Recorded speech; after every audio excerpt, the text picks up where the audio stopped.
முனுசாமி நெய்ச்சோறு கடையை போட்டிருந்தான். அது கூடவே சிக்கன் கிரேவியும் கொடுத்துட்டு வந்தான். இந்த கடையை போடுறதுக்காகவே ஒரு மாதம் பட்டணத்துக்கு போய் நெய்ச்சோறு எப்படி செய்யணும்னு ஃபுல்லாக கற்றுக்கிட்டு வந்தான். அப்படி வந்தவன் அந்த கிராமத்தில் ஒரு நெய்ச்சோறு கடையை போட்டான். அதில் நல்ல லாபம் கிடைக்கணும்னு நினச்சான். அவன் ஒரு பேராசை பிடிச்சவன். அப்படி முனுசாமி நெய்ச்சோறு கடையை போட்டதும் அவனுடைய கடைக்கு ஒருத்தர் நடந்து வந்தார். வாங்க அண்ணன் அப்படின்னு சொன்னான். ஏன்பா உன் கடையில் ஏதோ நெய்ச்சோறு கிடைக்குன்னு சொன்னாங்க. ஆமாம், இந்த நெய்ச்சோறெல்லாம் நாங்கள் சாப்பிட்டதே இல்லை. உன்னை நம்பி காசு கொடுத்து இந்த நெய்ச்சோரை வாங்கி சாப்பிடலாமா அப்படின்னு கேட்டார். அதுக்கு முனுசாமி, என்ன அண்ணன் இப்படி கேட்குறீங்க?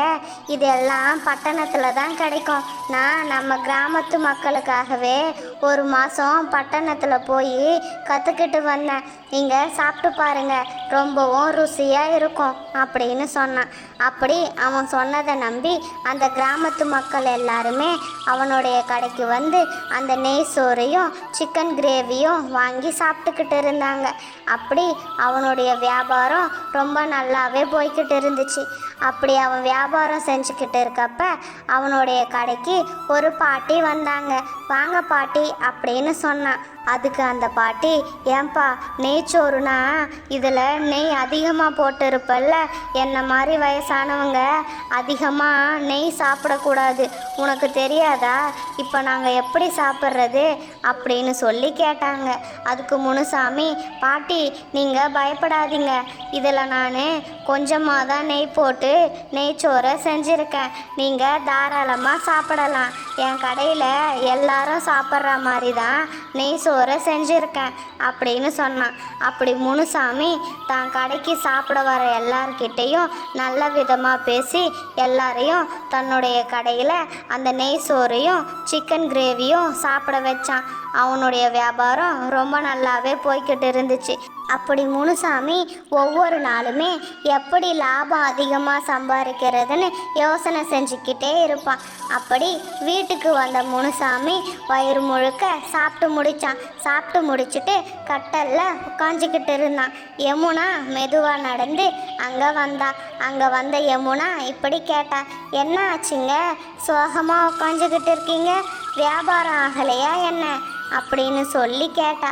அதுக்கு முனுசாமி, யமுனா இந்த நெய்ச்சோறு கடையை போட்டால் நிறைய லாபம் கிடைக்கும்னு நினச்சி தான் அந்த கடையை போட்டேன். இப்போ என்னடானா நெய் அவ்வளோ விலை விற்கிது, எனக்கு வர லாபமும் கொஞ்சம்தான். ஆனால் நெய் வாங்குறதுக்கே பணம் அதிகமாக தேவைப்படுது. ஏதாவது பண்ணி நல்ல லாபத்தை வர வைக்கணும் அப்படின்னு சொன்னான் முனுசாமி. அதுக்கு யமுனா, இங்கே பாருங்க, உங்களுக்கு லாபம் வருதோ இல்லையோ, நெய்ச்சோறு ருசியாக இருந்தால் தான் நம்ம கடைக்கு எல்லாருமே சாப்பிட வருவாங்க. நீங்கள் லாபம் வரணும்னு எதையாவது பண்ணி தொலையாதீங்க, அப்புறம் நம்ம கடைக்கு யாருமே வரமாட்டாங்க. உங்கள் பேராசை பெரு நஷ்டத்தை ஏற்படுத்தும் அப்படின்னு சொன்னா யமுனா. சில நாட்கள் போச்சு. அந்த மாதம் முனுசாமிக்கு லாப பணம் வந்திருந்தது. அதை பார்த்த முனுசாமி, நெய் வாங்குகிற பணத்தை விட லாப பணம் இவ்வளவு கம்மியாக இருக்குது, இப்படியே போச்சுன்னா கடன் வாங்கி தான் கடையை நடத்தணும் போல, லாபம் நல்லா கிடைக்கணும்னு தானே இந்த நெய்ச்சோறு கடையை போட்டேன். ஏதாவது பண்ணி லாபத்தை அதிகமாக வர வைக்கணும். நெய் கூட கொஞ்சம் எண்ணெயும் கலந்து நெய் சோறை செய்யலாம் அப்படின்னு முடிவு செஞ்சு முனுசாமி கொஞ்சமாக நெய்யையும் அதிகமாக எண்ணெயும் போட்டு நெய்ச்சோறை செஞ்சான். எப்பவும் போல அவன் கடைக்கு வரவங்க அந்த நெய்ச்சோறையும் சிக்கன் கிரேவியும் வாங்கி சாப்பிட்டுக்கிட்டு இருந்தாங்க.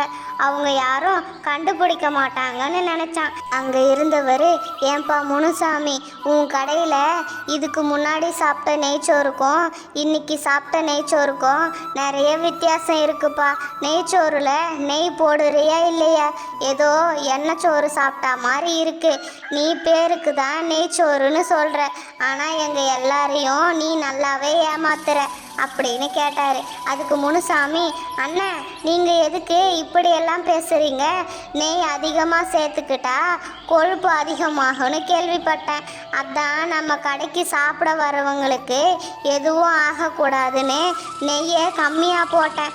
இதுக்கப்புறமா நெய் அதிகமாக போட்டு செய்கிறேன். நீங்கள் இதை போய் பெரிய விஷயமா பேசிக்கிட்டு இருக்கீங்க அப்படின்னு சொன்னான். அப்படி முனுசாமி அங்கே சாப்பிட வர எல்லார்கிட்டையும் ஏதோ ஒரு காரணத்தை சொல்லி அவங்க எல்லாரையும் தொடர்ந்து தான் கடைக்கு வந்து அந்த நெய்ச்சோறையும் சிக்கன் கிரேவியும் சாப்பிட வச்சான். அவனுடைய வியாபாரம் ரொம்ப நல்லாவே போச்சு. அப்படியே சில நாட்கள் ஆச்சு.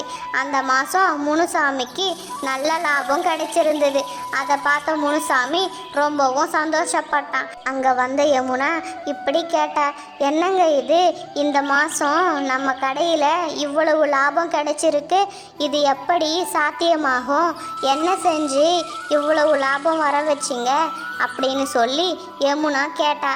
அதை கேட்ட முனுசாமி இப்படி சொன்னான், இங்கே பாரு யமுனா, நான் நெய்யை கம்மியாக போட்டு எண்ணெயை அதிகமாக சேர்த்து நெய் சோறை செஞ்சேன். அதனால் நெய் வாங்குகிற பணம் நமக்கு மிச்சம்தானே, அதான் இவ்வளவு லாபம் கிடைச்சிருக்கு அப்படின்னு சொன்னான். அதுக்கு யமுனா, இங்கே பாருங்க, உங்கள் பேராசையால் நீங்கள் உங்கள் வியாபாரத்தை கெடுத்துக்க போகிறீங்க. எப்பவும் போல் நெய்யை அதிகமாக போட்டு நெய்ச்சோறு செய்யுங்க, இல்லைனா நிச்சயம் ஒரு நாள் யாரும் நம்ம கடைக்கு வரமாட்டாங்க அப்படின்னு சொன்னான். சில நாட்கள் போச்சு. ஆனால் முனுசாமி எப்பவும் போல் தன்னுடைய லாபத்தை மட்டுமே நினச்சிக்கிட்டு இருந்தான். ஆனால் முனுசாமியோடைய கடைக்கு அந்த கிராமத்து மக்கள் யாரும் சாப்பிட வர்றதே இல்லை. அதை பார்த்த முனுசாமி இப்படி யோசித்தான், செஞ்ச தப்பு எல்லாத்தையும் ஒத்துக்கிட்டு நம்ம கிராமத்து மக்கள்கிட்ட மன்னிப்பு கேட்கலாம் அப்படின்னு முடிவு செஞ்சு கிராமத்து மக்கள் எல்லார்கிட்டையும் முனுசாமி மனசார மன்னிப்பு கேட்டான். நீங்கள் எல்லாரும் என்ன மன்னிச்சிடுங்க, இவ்வளவு நாளாக நான் உங்கள் எல்லாரையும் ஏமாற்றிட்டு அந்த கடையை நடத்திட்டு வந்தேன் அப்படின்னு சொன்னான் முனுசாமி. அதை கேட்டவர், நீ எங்களை ஏமாத்துறன்னு தெரியும், நீ ஒரு நாள் இல்லைனா ஒரு நாள் மாறுவன்னு நினச்சி தான் உன் கடையில் நாங்கள் அமைதியாக சாப்பிட்டுக்கிட்டு இருந்தோம். ஆனால் உன் பேராசை உன்னை மாறவே விடலை, அதான் நாங்கள் யாரும் வரலை அப்படின்னு சொன்னாங்க. அதுக்கு முனுசாமி, அண்ணன், நான் இப்போ மனசார நான் செஞ்ச தப்பை உணர்ந்துட்டேன். இதுக்கப்புறமா நீங்கள் என்ன சொல்கிறீங்களோ அதே மாதிரியே நான் நேர்மையாக என் கடையை நடத்துவேன் அப்படின்னு சொன்னான். அப்பத்திலிருந்து முனுசாமி தான் மக்கள்கிட்ட கொடுத்த வாக்குறுதியை நியாயமாக காப்பாற்றிட்டு வந்தான். அங்கே சாப்பிட வர எல்லாருக்குமே வயிறார அந்த நெய்ச்சோறையும் சிக்கன் கிரேவியும் கொடுத்துட்டு வந்தான். அந்த கிராமத்து மக்களும் முனுசாமியோடைய கடையில் எப்பவும் போல் வந்து அந்த நெய்ச்சோரை வாங்கி சாப்பிட்டுக்கிட்டு இருந்தாங்க. இந்த மாதிரி கதைகளை தொடர்ந்து நீங்கள் பார்க்கணுன்னா மறக்காமல் நம்மளுடைய சேனலை சப்ஸ்கிரைப் பண்ணுங்கள். நிறைய பேர் சப்ஸ்கிரைப் பண்ணாமலே வீடியோவை பார்க்குறீங்க. அடுத்து என்ன கதை போடலான்னு மறக்காமல் கமெண்ட் பண்ணுங்கள், லைக் பண்ணுங்கள், ஷேர் பண்ணுங்கள். அடுத்த வீடியோவில் பார்க்கலாம். பாய்.